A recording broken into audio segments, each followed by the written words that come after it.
ধর্ম পৃথিবীতে বর্তমানে প্রায় 4315টা ধর্ম আছে। প্রত্যেকটা ধর্ম কিন্তু শান্তির কথা বলে, সত্যের কথা বলে, ন্যায়ের কথা বলে, আদর্শের কথা বলে। কিন্তু এই ধর্ম নিয়েই জগতে সবচেয়ে বেশি অশান্তি। কেন জানেন? বলি। দেখেন, জাকির নায়েকের মতো লোক, তাকে চেনে না এমন লোক খুব কমই আছে। নট অনলি বাংলাদেশ, ইন্ডিয়া আর Pakistan, but also around the world famous person. তো এই জাকির নায়ক পৃথিবীর মধ্যে একজন জগৎ বিখ্যাত লোক। এখন এই লোক যদি মিথ্যে কথা বলে, আপনি কি করবেন আর আমি কি করব? কিছু বলার আছে? কিছু বলার নাই। তো এই ধর্ম শান্তির কথা বললেও মূলত এই যত অশান্তির মূলে এই ধর্ম। আজকে এই বিষয় নিয়ে আমি আলোচনা করব। দেখেন কিভাবে সমস্যাগুলো সৃষ্টি হয়। হজরত আদম আলাইসাল্লাম, তাই না? হজরত আদম আলাইসাল্লাম সৃষ্টির প্রথম মানব, ঠিক আছে, মানলাম। তো এই আদমকে পৃথিবীর এক একটা ধর্মে এক এক নামে ডাকে। যেমন মিশরীয় ধর্মে বলা হয় প্রথম মানব সু এবং তেবনাথ। তারপরে ইহুদি খ্রিস্টান ধর্মে বলা হয় অ্যাডাম হওয়া। সনাতন ধর্মে বলা হয় মনুষ্যতর, বা ইসলাম ধর্ম হয় আদম হাওয়া।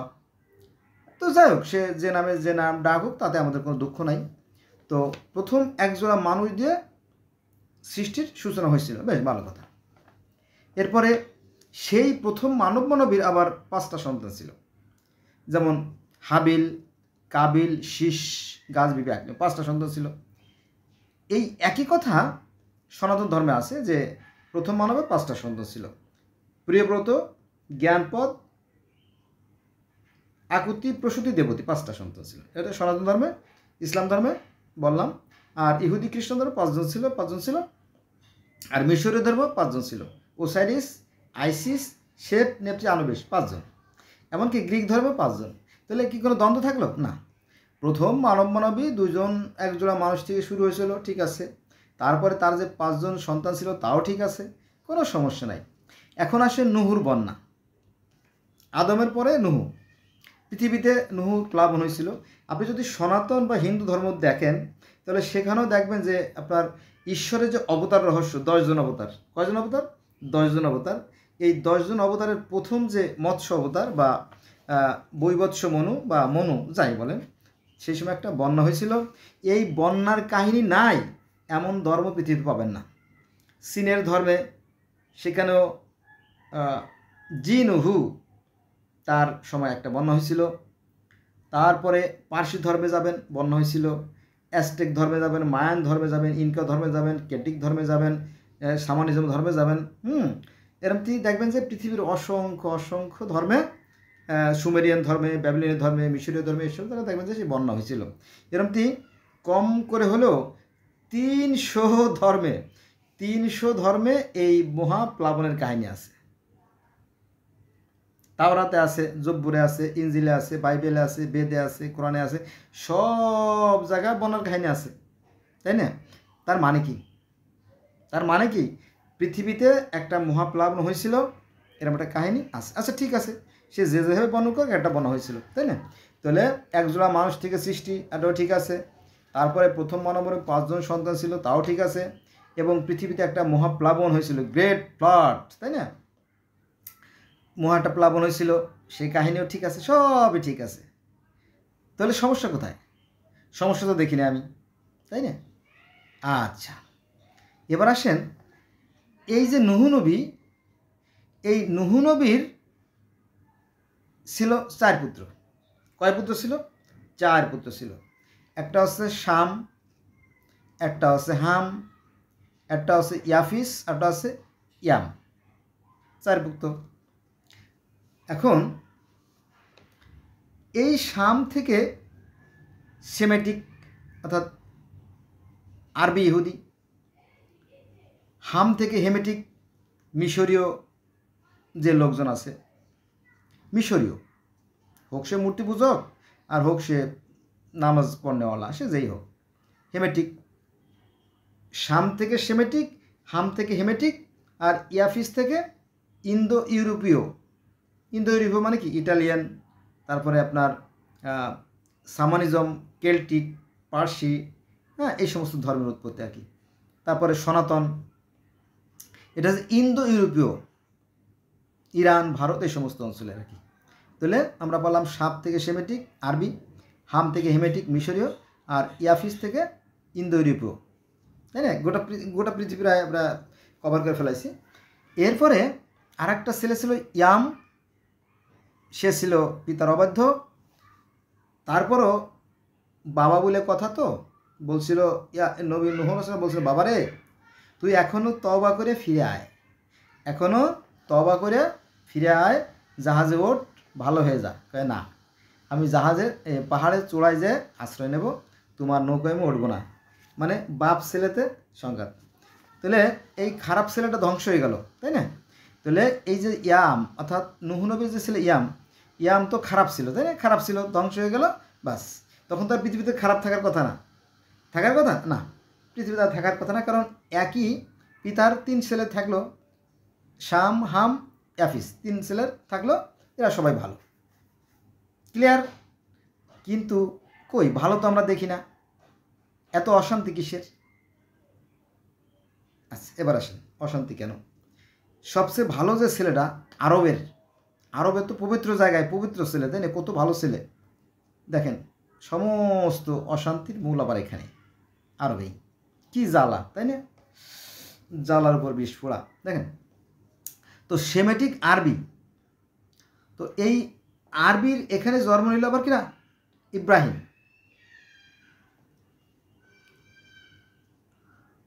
এখন এই ইব্রাহিম আলাইহিস সালাম, এখানে আবার কাহিনী আছে। এই যে ইব্রাহিম, ভালো জিনিস কিন্তু সবাই নিতে চায়, ভালো জিনিস সবাই নিতে চায়, কিন্তু ভালো কাজটা করতে চায় না। এই ইব্রাহিমকে সবাই রিসিভ করছে। এই ইব্রাহিম বা আব্রাহাম হচ্ছে ইহুদিদেরও নবী, এই আব্রাহাম খ্রিস্টানদেরও নবী, এই আব্রাহাম মুসলমানদের নবী, আবার এই আব্রাহাম সনাতন বা হিন্দুদেরও নবী। হিন্দুদের নবী হয় না, ওই নবীকেই তারা অবতার বা দেবতা হিসেবে মানে। এইবার আপনি কি কইছেন, লাগলো পেজ দেখছেন না? দেখেন কিন্তু ভালো করে, পেজ গেলাই গেছে। তাহলে এই ইব্রাহিম হচ্ছে হিরণ্যকশিপুর পুত্র।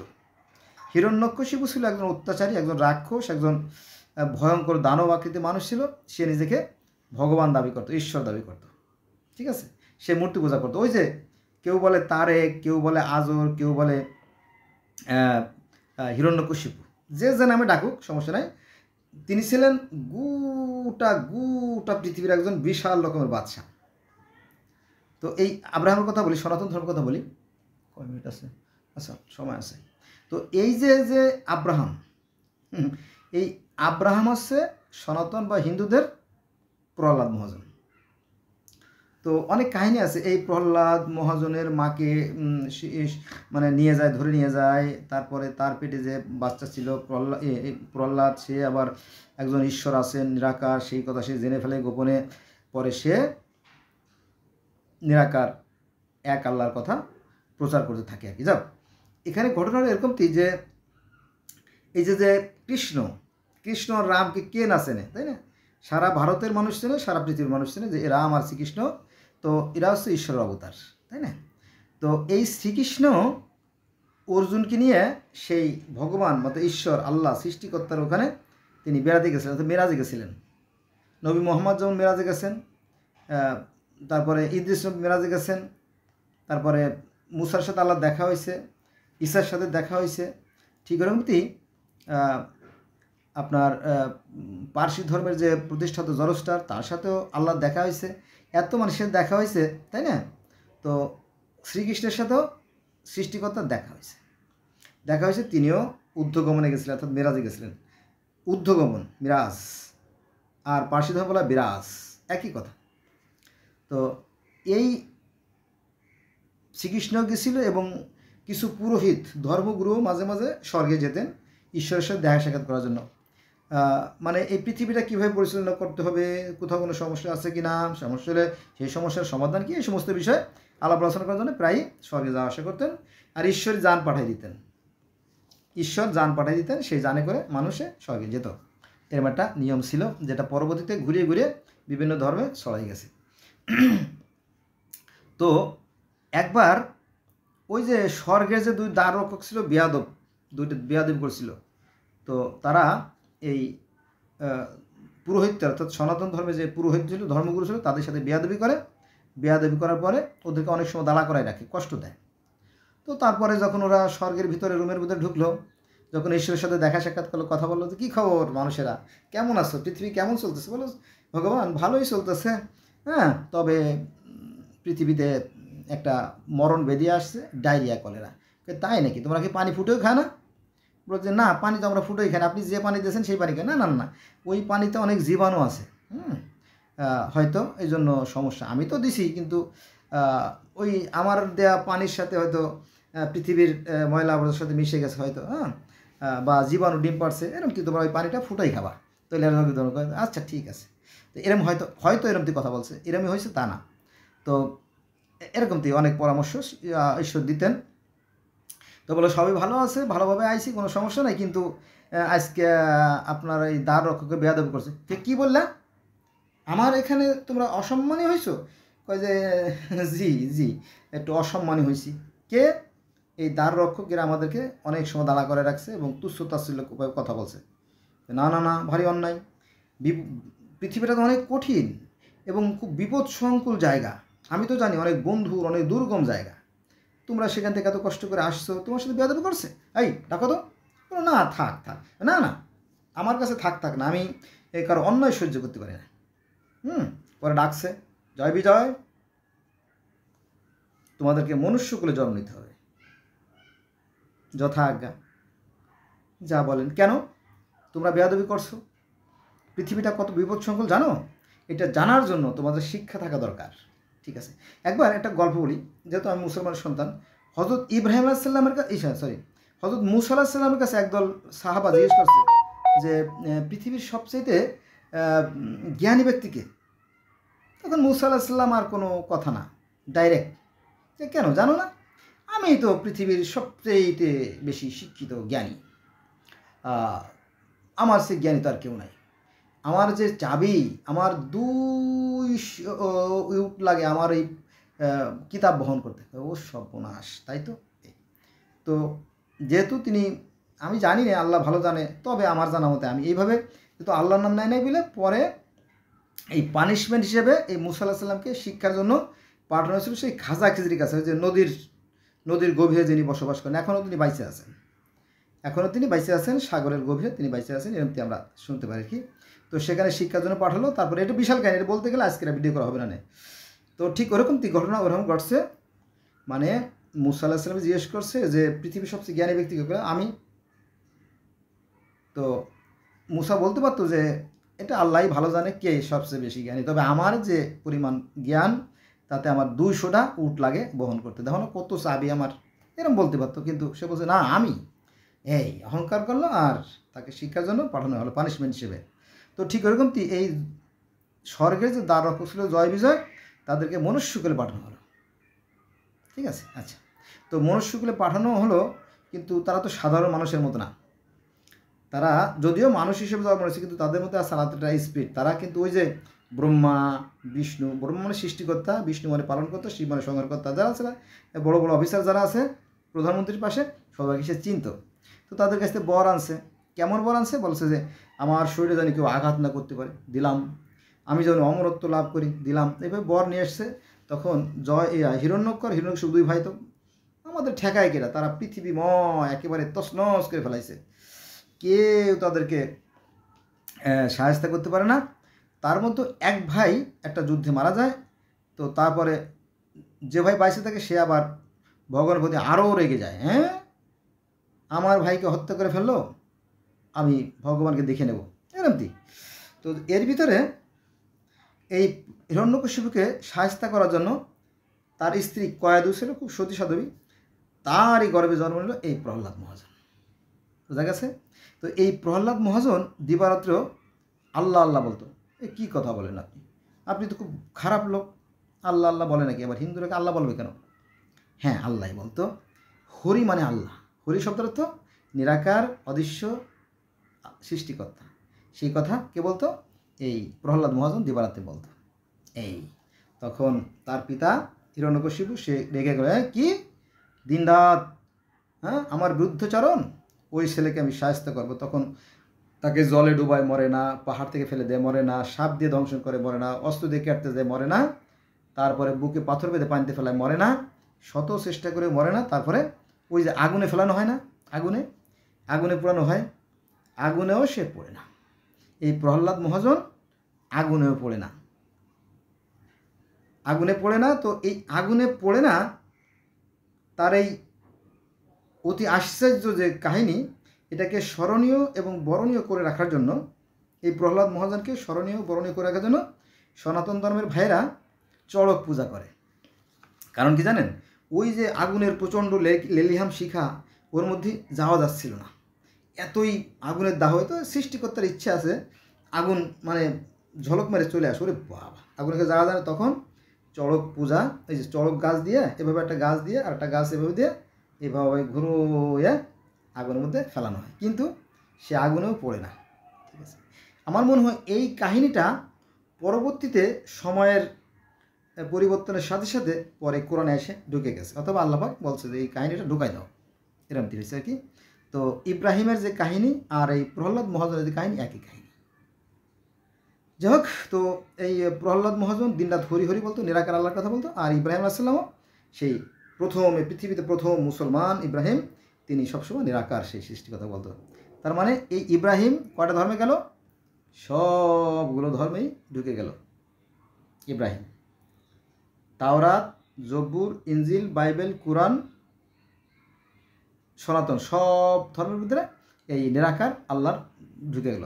আপনারা জানেন কিনা জানি না যে হিন্দুদের মধ্যেও অনেকে আছে মূর্তি পূজা বিশ্বাস করে না। আবার ব্রাহ্ম সমাজ যারা আছে, তারা বেদের মূল অনুসারী, তারাও মূর্তি পূজা করে না। তবে তারা সেই সৃষ্টিকর্তার আর্চনা করে, আরাধনা করে, ধ্যান করে, তপস্যা করে, যজ্ঞ করে। ঠিক আছে, প্রেয়ার করে। তো ঠিক আছে, এরপরে দেখেন যে একসময়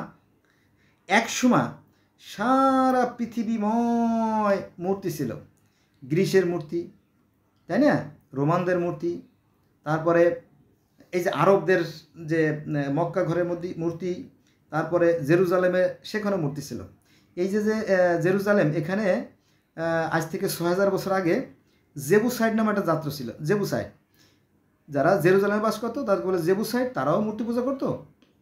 তারপরে আরবের যারা হিন্দু তাদেরকে বলা হতো প্যাগান, তারাও মূর্তি পূজা করতো। আর গ্রিসের তো মূর্তি ছিলই, তারপরে রাশিয়ার যে সাইবেরিয়া অঞ্চলে মূর্তি ছিল, এইভাবে মিশরে তো ছিলই, তা তো জানেনি, তাই না? গোটা পৃথিবীতে একসময় মূর্তিতে ভরা ছিল। আস্তে আস্তে আস্তে আস্তে আস্তে এগুলো মানুষ বাদ দিয়ে দিচ্ছে, কারণ মানুষের আপগ্রেড হচ্ছে, উন্নতি হচ্ছে। হ্যাঁ, পৃথিবীর যে আমরা সবাই, পৃথিবীতে সকল মানুষ একই স্রষ্টার সৃষ্টি, আমাদের প্রত্যেকের কি আবেগ অনুভূতি এক, প্রত্যেকের মানুষের রক্ত লাল। এগুলো আস্তে আস্তে আরও পরিবর্তন হবে সময়ের পরিবর্তনের সাথে। এটা কি, তাহলে আমরা দেখলাম যে এই ইব্রাহিম সব ধর্মে আছে, সনাতন ধর্মে আছে, কিন্তু মানুষ জানে না। তাওরাতে আছে, জব্বুরে আছে, ইনজিলে আছে, বাইবেলে আছে, কোরআনে আছে এই ইব্রাহিমের কাহিনী। বোঝা গেছে? একই কাহিনী। এই যে কোরআনে আছে না যে কুন ইয়া নারুন বারদা উসালামুন ওয়া আলা ইব্রাহিম, হে আগুন তুমি ইব্রাহিমের সহনশীল হয়ে যাও। আর সনাতন ধর্মেও সেই প্রহ্লাদ মহাজনের উপরে আগুন সহনশীল হয়ে গেছিল, আগুনে তাকে পোড়াতে পারে নাই, কিছু হয় নাই। ঠিক আছে, তো সেই স্মৃতিটাকে স্মরণীয় বরণীয় করে রাখার জন্য সনাতন ধর্মের ভাইরা কী করে? তারা ওই যে চড়ক পূজা করে, প্রতি বছর চড়ক পূজা করে। বোঝা গেছে বিষয়টা? আর আমরা ওগুলো করি না, আমরা এমনি ইব্রাহিমের জন্য গুণগান গাই যে উনি অনেক বড় মহৎ ছিল। তিনি তার পিতাকে প্রশ্ন করেছিল, বাবা, মানে ইব্রাহিম আলাইহিস সালাম তার পিতাকে বলছিল, বাবা তারেক বলেন আর আজর বলেন, যাই বলেন বলতে পারেন, সমস্যা নাই, অথবা হিরণ্যকশিপু বলতে পারেন, যে নামে ডাকেন সমস্যা নেই। তো বলছিল, বাবা তুমি তো নিজেকে ঈশ্বর দাবি করো, তুমি তো নিজেকে ভগবান মনে করো, তুমি নিজেকে গড লর্ড মনে করো, তুমি যদি এতই ক্ষমতাবান হয়ে থাকো তাহলে কাজ করো। বলে কী কাজ? বল কী কাজ? বলো যে এই যে প্রতিদিন যে সূর্য পূর্ব দিক থেকে উদিত হয়, এটা কিন্তু কোরআনে আছে কাহিনী। এই যে সূর্য পূর্ব দিক থেকে উদিত হয়, তুমি যদি সত্যিকার অর্থে ভগবান হয়ে থাকো তো তুমি একটু পশ্চিম দিক থেকে সূর্যটাকে একটু উঁচু করে দেখো, বোঝা গেছে? এই বাবা ফেল মেরে গেল।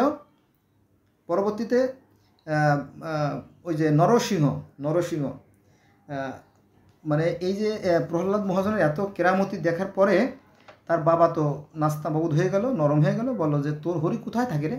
বলো বাবা আমার হরি তো সর্বোচ্চ বিরাজমান করে, আমার এই যে স্ফটিক, আমার যে সিংহ যেখানে আছে, হ্যাঁ আছে। তখনও তার রাগ কমে নাই, তখন রাগে ক্ষোভে স্ফটিকে লাথি দিলে ওই যে নরসিংহ বের হয়ে আসে, মানে উপরের টুক আছে সিংহ আর নিচের টুক পুরুষ নরসিংহ বের হয়ে পরে শূন্যে রেখে হিরণ্যকশিপু কলিজা বিদীর্ণ করে ফেলে, সে মারা যায়। তারপরে সত্যের যাত্রা শুরু হয়। এরকম কাহিনী সনাতন ধর্মের আছে আপনার ঈশ্বরের অবতার রহস্য কাহিনীতে। ঈশ্বরের যে 10 অবতার, এই অবতার কাহিনীতে এই হিরণ্যকশিপুর কাহিনী আছে, প্রহ্লাদ মহাজনের কাহিনী আছে, বা নরসিংহর কাহিনীতে আছে। যদি আপনার দেখেন, আমি দেখছি, আমি যেহেতু বিভিন্ন ধরনের ছাত্র, আমাকে তো দেখতে হবে। যাও তো দেখেন, এই বিষয়গুলো আমরা জানি না জানার কারণে আমাদের মতো এই জটিলতা, এই অশান্তি। অথচ প্রত্যেকটা ধর্মই সত্য সুন্দর কথা বলে। যে ওই জাকির নায়েকের কথা বলছিলাম, যে জাকির নায়েক সাহেব সারা বিশ্বে পরিচিত। দেখেন যে উনি বলতেছিল যে 1947 সালের আগে, 1947-এর আগে ফিলিস্তিনের কোনো ইসরায়েল নামে কোনো জাতি ছিল না, কোনো মানে দেশ ছিল না, এটা সত্য। কিন্তু এই যে মিশরের যে মুসা আলাইহিস সালাম যাদেরকে নিয়ে আসলো, তারা তো সেই ইহুদি ছিল না। কে বলছে? মিশরেও ছিল, সিরিয়াও ছিল, লেবাননও ছিল, ফিলিস্তিনেও ছিল, ইসরায়েলও ছিল, সব জায়গায় তো ছিল। ইহুদিরাই তো প্রথমে ছিল। সনাতন ধর্মের পরে তো ইহুদিরা ছিল, ইহুদির পরে থাকে খ্রিস্টান, খ্রিস্টান পরে তো মুসলমান, তাই না? এই সত্যকে অস্বীকার করা যায় না। এই সত্যকে অস্বীকার করার কারণেই জগতে যত অশান্তি সৃষ্টি হয়, ধ্বংস আসে। বোঝা গেছে? এবার মূল কথা আসি। তাহলে এই যে ইব্রাহিম আলাইহিস সালাম, এই ইব্রাহিম আলাইহিস সালাম ছিল আবার 2 স্ত্রী। একজন আছে সারা, ওই যে জেরুজালেম, আর একজন হাজেরা, মক্কা। ওই যে মক্কা রেখে আসলো, তারপরে ইসমাইলের জন্ম হলো, তারপরে ইসমাইল পা দিয়ে গুতে এই যে জমজম কুয়া তৈরি হলো। এই নিয়ে বিশাল কাহিনী আছে, বলতে গেলাম তো কয়েক হাজার ভিডিও দরকার, তাই না? তাহলে আমরা জানলাম যে এই ইব্রাহিম আলাইহিস সালাম থেকে 2টো স্ত্রী, একটা আছে সারা, যে কিনা জেরুজালেমে অবস্থান করলো, আর হাজেরা, সে হলো মক্কায় চলে গেল, তাই না? এই কাহিনী এখান থেকে সারা পৃথিবীতে এই জাতির সৃষ্টি দেখেন কিভাবে আসছে। এই সারার গর্ভে জন্ম হলো ইয়াকুব। আমি সারা থেকে বলি এক ধাপে, পরে মক্কার ধাপে আসবো। তো এই সারার পেটে জন্ম নিল ইয়াকুব আলাইহিস সালাম। তো এই ইয়াকুব আলাইহিস সালামের এক পুত্র ছিল ওই যে ইসরায়েল, তো সেখান থেকে হলো বনি ইসরায়েল। দেখছেন, এটা কিন্তু জেরুজালেমে গেল। সেই একই ইব্রাহিমের বংশধর, কিন্তু একই ইব্রাহিমের বংশধর, ভালো করে খেয়াল রাখবেন। একই ইব্রাহিম বংশধর চলে গেল জেরুজালেমে, সারার গর্ভের যে সন্তান। তো এই ইয়াকুবের আবার ছিল 12 পুত্র। ইয়াহুদা ছিল একজন, 12 পুত্রের মধ্যে একজনের নাম ছিল ইহুদা। তো এই ইহুদা থেকে এই ইহুদি জাতির সৃষ্টি। ক্লিয়ার? আচ্ছা, তাহলে এই যে ইয়াহুদার আর এক ভাই ছিল ইউসুফ, জানেন তো? ইউসুফকে চন্দ্র সূর্য পর্যন্ত চিন্তা করেছিল। ওরে বাপরে, এই কাহিনী কোরআনে আছে, বিশাল বিশাল সূরা আছে এই ইউসুফের নামে, একই কাহিনী। তার মানে কি, এই ইউসুফের কাহিনী তাওরাতে আছে, জব্বুরে আছে, ইনজিলে আছে, বাইবেল আছে, কোরআনে আছে। বোঝা গেছে? নিশ্চয়ই সনাতন ধর্মেও আছে, তবে কি নামে আছে আমি বলতে পারবো না। ওই যে প্রহ্লাদ মহাজনের তো সন্তান হয়েছিল, সেই কাহিনী আছে, তবে এটা মিলনটা বেশ কষ্টসাধ্য ব্যাপার। যদি পারি ভবিষ্যতে হয়তো বলবো। তাহলে এই যে ইয়াকুবের যে 12 পুত্র, তার মধ্যে একজন হচ্ছে ইয়াহুদা। সেই ইয়াহুদা থেকে এই ইহুদি জাতির সৃষ্টি। আর এক ভাই ছিল ইউসুফ, যেটার কথা তাওরাত, জব্বুর, ইনজিল, বাইবেল, কোরআনে আছে, তাই না? আচ্ছা, এই 12 ভাই ওই যে কেনান থেকে মিশরে চলে গেল, মনে আছে? কেনান থেকে মিশরে চলে গেল, মিশরে তারা থাকা শুরু করলো। এই মিশরে ইউসুফের রাজত্ব, 12 ভাইয়ের রাজকীয় জীবন, ঠিক আছে? ইউসুফ গেল, ওই যে ইউসুফকে কয় ফেলানো হয়েছিল, সে তার ভাগ্যক্রমে সেই বাদশা হয়ে গেল। তারপরে তার বাবাকে নিয়ে গেল, তারপরে তার ভাইদেরকে নিয়ে গেল, নিয়ে যাওয়ার পরে সে মিশরে রাজত্ব শুরু করে দিল। ব্যাস, সুখময় জীবনযাপন করা শুরু করলো। এই সেই তাই না? মিশরের কাহিনী। তারপরে তাদের একসময় আল্লাহর অবাধ্য হয়ে গেল, ইহুদিরা যাতে আল্লাহর অবাধ্য হয়েছিল, অনেক কাহিনী আছে। তারপরে তারা অবাধ্য যখন হয়ে গেল তখন আবার সৃষ্টিকর্তার বিচার শুরু হয়ে গেল, তারা ফেরাউনদের গোলাম হয়ে গেল, ফেরাউনের গোলাম হয়ে গেল, তারা নানা ধরনের অত্যাচারের ভিতরে শিকার হয়ে গেল। তারপরে সৃষ্টিকর্তার কাছে ক্ষমা চাইল এবং বললো আমাদেরকে রক্ষা করো। তখন মুসা আলাইহিস সালামের নেতৃত্বে, জানেন তো, তাই না, মুসা আলাইহিস সালাম, অর্থাৎ ইহুদি খ্রিস্টান তাকে বলে মোজেস, আমরা বলি মুসা, আর হিন্দুরা তাকে বলে শ্রীকৃষ্ণ। এই শ্রীকৃষ্ণের জীবনী আর মুসার কাহিনী পড়ে দেখবেন এক। তার মানে সনাতন ধর্মটা আগে আসছে, পরে সনাতন ধর্মতে পরবর্তীতে অন্যান্য ধর্মগুলো সৃষ্টি হয়েছে। পড়ে দেখেন, আমি খুব দৃঢ়তার সাথে বলতেছি। আমার একটা ভিডিও আছে, এর পিছনে যায় দেখবেন যে এই মুসাই কি সেই কৃষ্ণ, অথবা কৃষ্ণই কি সেই মুসা, এরকম একটা ভিডিও আছে, পিছনে যায় দেখেন। হ্যাঁ, বিশাল লম্বা ভিডিও। এই মুসার যে কাহিনীতে যা যা আছে শ্রীকৃষ্ণের জীবনীতে সে একই কাহিনী আছে। অবাক হলেও সত্য। দেখেন, এটা জটিল বিষয়, সবাই জানে না। তাহলে এই মুসা আলাইহিস সালামের যে কাণ্ডগুলো শ্রীকৃষ্ণের থেকেই আসছে। আচ্ছা, মুসা আলাইহিস সালাম এর মাধ্যমে পরে এই যে ইহুদিরা সেখান থেকে রক্ষা পেল এবং মুসা আলাইহিস সালাম প্রথমে গেল মাদিয়ানে যাওয়ার পরে শোয়েবের কন্যাকে বিবাহ করলো।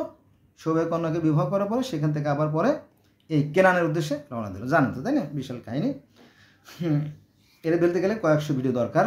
এই তারপরে মুসা আলাইহিস সালামের পরে তাওরাত কিতাব নাজিল হয়, সেটা জানেন, তাই না। ওই যে তুর পাহাড়ে আল্লাহ পাক ডেকে নিয়ে গেল, তাকে তাওরাত কিতাব দান করলেন। তো এই তাওরাত থেকে পরবর্তীতে জবুর, ইনজিল, বাইবেল, কোরআনের সৃষ্টি, এরকম কি, কারণ একই কাহিনী আছে। অনেকে হয়তো আমার এই কথা মানতে রাজি হবে না, না মানলে কিছু করার নাই। আবার যদি মিলেই দেখেন তাহলে কিন্তু আবার এক। অতএব দলিল আছে, আমি কিন্তু দলিল ছাড়া কথা বলতেছি না। মানে তাওরাতে, জব্বুরে, ইনজিলে, বাইবেলে, কোরআনে একই নবীদের সরাসরি, একই নবীর একই কাহিনী, তবে নামটা একটু ভিন্ন। ঠিক আছে। আচ্ছা, এই পর্যন্ত শেষ হয়ে গেল। তাহলে মিশর থেকে কেনান হয়ে ফিলিস্তিন, জেরুজালেম চলে আসলো কারা? ওই যে ইব্রাহিম নবীর একটা বংশধর, সারার বংশধর। আর ওদিকে মক্কায় রয়ে গেল হাজেরা। আচ্ছা, এটার বিশাল কাহিনী আছে যে হাজেরাকে মক্কায় রেখে আসলো, পরে শিশুপুত্র হাজেরাকে বনবাসে দিল, তারপরে সে ছোটো শিশু, পানি নাই, মৃতপ্রায় অবস্থা, পরে পা দিয়ে গুতোই যে পানির সৃষ্টি হয়, যেটাকে আজকের জমজম, এ নিয়ে লম্বা কাহিনী আছে। তো পরবর্তীতে এই ইব্রাহিম ইসমাইলের বংশে জন্ম নিল এই নবী মুহাম্মদ। বোঝা গেছে? আচ্ছা, তারপরে আরও কাহিনী আছে। ওই যে দাউদ আলাইহিস সালাম জেরুজালেম দখল করে, জালুদের সাথে যুদ্ধ হয়, জালুদ হত্যা করে। তারপরে সেই দাউদের পরে আসে সুলাইমান। এই সুলাইমান ছিলেন বিশ্বের মধ্যে সেরা রাজা, গোটা পৃথিবীর এক রাজা ছিলেন এই সুলাইমান। এবং এই সুলাইমান ছিলেন আপনার বাদশাহ, সারা পৃথিবীর একজন বড় বাদশা ছিলেন। তো এই সুলাইমান হচ্ছেন হিন্দু বা সনাতনদের পশুপতি বা মহাদেব বা শিব। কারণ কি জানেন, এই পশুপতি বা মহাদেব বা শিব উনি সব কিছুর ভাষা জানতেন, সব কিছুর ভাষা বুঝতেন। আর আমাদের ইসলাম ধর্ম বা ইহুদি ধর্ম, খ্রিস্টান ধর্মের যে সুলাইমান, উনিও পৃথিবীর সব জিনিসের ভাষা বুঝতেন। আপনারা যদি ইসে যান, শিব পূজা দেখেন, শিবের পূজা, তাহলে সেখানে এই শিবের গলায় আছে একটা সাপ, তার নীলকণ্ঠ, গলায় একটা সাপের মালা, আর তার পরনে বাঘের চামড়া, এই জামায় শরীরে বাঘের চামড়া আর পরনে হরিণের চামড়া, আর তার পাশে আছে গরু, ছাগল, হাঁস, মুরগি, কুত্তা, বিলেই, ইন্দুর, পিঁপড়ে, মশা, মাছি, কীট, পতঙ্গ, উল্লা, ডালা প্রভৃতি সব। কারণ কি জানেন, তিনি ছিলেন পশুপতি, পশুদের রাজা, বা পশুদের তিনি ভাষা বুঝতেন, বা পশুদেরকে তিনি পরিচালনা করতেন। কে? শিব, মহাদেব বা পশুপতি, যে নামে ডাকেন, এটার কি। আর আমাদের ইসলাম ধর্মে আসছে কি সলোমন, বাদশাহ সলোমন। ইহুদি খ্রিস্টান ধর্মে আছে বাদশাহ সলোমন, আর ইসলাম ধর্মে আসছে নবী সুলাইমান, একই কাহিনী। এই সুলাইমান যে পশু পক্ষীর ভাষা বুঝতেন এই কাহিনী আছে কোরআনে। একবার সুলাইমান আলাইহিস সালাম রওনা দিলেন, তো পিঁপড়েরা বললো, এই পিঁপড়ে তাড়াতাড়ি তাড়াতাড়ি গর্তে লুকাও, সুলাইমানের বাহিনী রওনা দিছে। তখন সুলাইমান বলল, এই রাখো, আমি তোমাদের ভাষা বুঝি, কোনো সমস্যা নাই, তোমরা আগে নিরাপদ হও, তারপরে আমার বাহিনী যাবে। এরকম কাহিনী কোরআনে আছে বর্ণনা, যদি আপনারা দেখতেন। তাহলে দেখলাম যে এই সুলাইমানের কাহিনী কোথায় আছে? ইব্রাহিমের কাহিনী যেমন তাওরাত, জবুর, ইনজিল, বাইবেল, কোরআনে আছে, বেদে আছে, মানে সনাতনে আছে। তো এই সুলাইমানের কাহিনীও তাওরাত, জবুর, ইনজিল, বাইবেল, কোরআন, সনাতন ধর্মে আছে। ওই যে আমরা বলি সুলাইমান, আর সনাতনীরা বলে পশুপতি, শিব বা মহেশ্বর। বোঝা গেছে? আচ্ছা, এবার আসেন জেরুজালেম থেকে বিতাড়িত।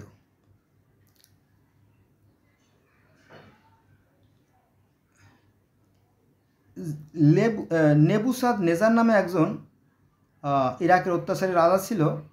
সে এই জেরুজালেমে আক্রমণ করে এবং ইহুদিদেরকে ধরে নিয়ে আসে। তাদেরকে বলা হয় মানে ব্যাবিলনের বন্দিদশা বলা হয় আর কি। তারপরে তারা 2000 বছর অনেক কষ্টে থাকে, অনেক অত্যাচার, অবিচার। তারপর আরও কাহিনী আছে। এই যে আপনার জেরুজালেম, এই জেরুজালেমে প্রায় 40 বার, it is not a simple matter, 40 বার হাত বদল হয়। বিভিন্ন সময় বিভিন্ন রাজা বাদশারা এটা আক্রমণ করছে। কারণ কি জানেন? এদিকে আফ্রিকা, ওদিকে ইউরোপ, আর এদিকে আছে আপনার এশিয়া। মানে এই 3 মহাদেশের কেন্দ্রস্থলে হচ্ছে এই জেরুজালেমটা। এটা খুবই সমৃদ্ধ একটা নগরী ছিল। ফলে বিভিন্ন সময় বিভিন্ন রাজা বাদশাদের দৃষ্টি কাটছে, আর তারা ওখানে আক্রমণ করছে। একবার ভাঙছে, আবার গড়ছে, একবার ভাঙছে, একবার বাড়ছে, একবার ভাঙছে, একবার গড়ছে, এই কাহিনী আর কি। তারপরে আসলো মাসিহ, ঈসা আলাইহিস সালাম, তাই না? ঈসা আলাইহিস সালাম আর কি, নবী রাসূল আসলে ঈসা আলাইহিস সালাম। তারপরে এই ঈসা আলাইহিস সালাম জন্ম আবার কী হলো? মানে সনাতন ধর্ম থেকে আসলো ইহুদি ধর্ম, অথবা এই আপনার পার্সি ধর্ম। সনাতন ধর্মে আসলো পার্সি ধর্ম, পার্সি ধর্ম থেকে পরবর্তীতে আসলে ইহুদি ধর্ম, তারপরে খ্রিস্টান ধর্ম, তারপরে ইসলাম ধর্ম, ধাপে ধাপে। সেটা আবার কেমন? সেটা হচ্ছে যে মনে করেন যে ওই যে ইব্রাহিম আলাইহিস সালামের মাধ্যমে মানুষ এক ঈশ্বরের পূজা করা শুরু করলো বা আরাধনা করা শুরু করলো, মূর্তি পূজা বাদ দিল। এভাবে মানুষে ভাগ হয়ে গেল, অসংখ্য দল মধ্যে ভাগ হয়ে গেল, ধাপে ধাপে ধাপে ধাপে। হেই, তারপরে সেখান থেকে আবার এই ঈসা আলাইহিস সালামের জন্ম নিয়েছিল ইহুদি পরিবারে জন্ম নিয়েছিল। পরে ঈসা আলাইহিস সালামকে যখন হত্যা করা হয়, তখন এই ইহুদির মধ্যে দুটো দল হয়ে যায়। যারা ছিল ইহুদিদের পক্ষে তারা তো ইহুদি হয়ে গেল, আর যারা ঈসার পক্ষে তারা তো খ্রিস্টান হয়ে গেল। ঠিক আছে, এটা আর কি। এখানে একটা কথা বলা দরকার, হলে আপনারা হয়তো আমার কি বুঝবেন জানি না। ওই অনেকে বলে যে এই ঈসা আলাইহিস সালাম ছিলেন জাকারিয়ার অবৈধ সন্তান, যার সন্তান ছিল, ফলে জাকারিয়াকে হত্যা করা হয়। ওই যে জাকারিয়া হত্যা করা হয় আর কি। তো এই কাহিনীটা এক এক ধর্মে এক একভাবে আলোচনা করা হয়, এটা আর কি। এই হলো বিষয়। এখন আমরা মনে হয় শেষের দিকে চলে আসতেছি মূল আলোচনায়। এটা হচ্ছে যে আদমকে বলা হয় অ্যাডাম, ইয়াসাকে বলা হয় ইলিশা, ইউনুসকে বলা হয় জোনা। আমরা যাকে বলি ইউনুস নবী, আমরা মুসলমানরা যাকে বলি ইউনুস নবী, আর ইহুদি খ্রিস্টান তাকে বলে জোনা। আর এই ইউনুস নবীকেই সনাতন বা হিন্দু ধর্মে বলা হয় আপনার ঘটকচত। এই ঘটকচতকে মাছে গিলে ফেলাইছিল। বিশাল কাহিনী, এগুলো তো একবারে একটা ভিডিওতে বলা যায় না। এই ঘটকচত একজন ছিল সনাতন ধর্মের। উনি যখন ভ্রমণে বেরোনোর পর উনি পিপাসার্থ ছিল। যখন পানি খাওয়ার জন্য যখন নদীর ধারে যায়, তখন মাছে গিলে ফেলে। পরে সে সৃষ্টিকর্তার নাম স্মরণ করার ফলে সে আর মাছের পেটে হজম হয় নাই, যেভাবে উদ্ধার হয়েছে। এই কাহিনী সনাতন ধর্মে আছে, ঘটকচতের কাহিনী। আর ওই কাহিনীটা আবার পরে আসে জোনার কাহিনীতে, ইহুদি খ্রিস্টানদের জোনার কাহিনীতে। আর ওই জোনার কাহিনীটা পরবর্তীতে আমাদের কোরআন শরীফে আসছে ইউনুস নবীর কাহিনীতে। দেখছেন, একই কাহিনী, মাছে খাওয়ার কাহিনী। কঠিন ব্যবসা না, কঠিন বিষয়। তারপরে ইউসুফকে বলে জোসেফ, ইদ্রিসকে বলা হয় ইরোস, ইব্রাহিমকে বলা হয় আব্রাহাম, ইয়াকুবকে বলা হয় ইয়াকুবকে বলা হয় জ্যাকব, ইয়াহিয়াকে বলা হয় জন, তারপরে ইলিয়াসকে বলা হয় ইলিসা, ইসমাইলকে বলা হয় আসমাইল, ইসাকে বলা হয় আইজাক, ইসাকে বলা হয় যিশু, উজারকে বলা হয় ইজিয়া, জুলফিকার বলা হয় হিস্কিল, দাউদকে বলা হয় ডেভিল, নুহুকে বলা হয় নুহুকে নোয়া বলা হয় কি। আর আপনার চীনে বলা হয় জিনুহু, এরকম তো অনেক নাম আছে। মুসাকে বলা হয় মোজেস, জাকারিয়া বলা হয় জাকেরিয়া, লুতকে বলা হয় লুট, শীষকে বলা হয় শীষ, সোয়াইবকে বলা হয় জেত্রো। নবী হয়েছে বললাম না, সোয়েব নবীকে বলে ইহুদি খ্রিস্টান বলে জেত্রো। হ্যাঁ, তারপরে সালেহকে বলা হয় মেতুসালে, সুলাইমানকে বলা হয় সোলোমন, হুদকে বলা হয় হুড, ইলিশাকে বলা হয় জোশুয়া, ইউশাকে বলা হয় জোশুয়া, হারুনকে বলা হয় অ্যারন, ফেরাউনকে বলা হয় ফারা, হাওয়াকে বলা হয় ইভ।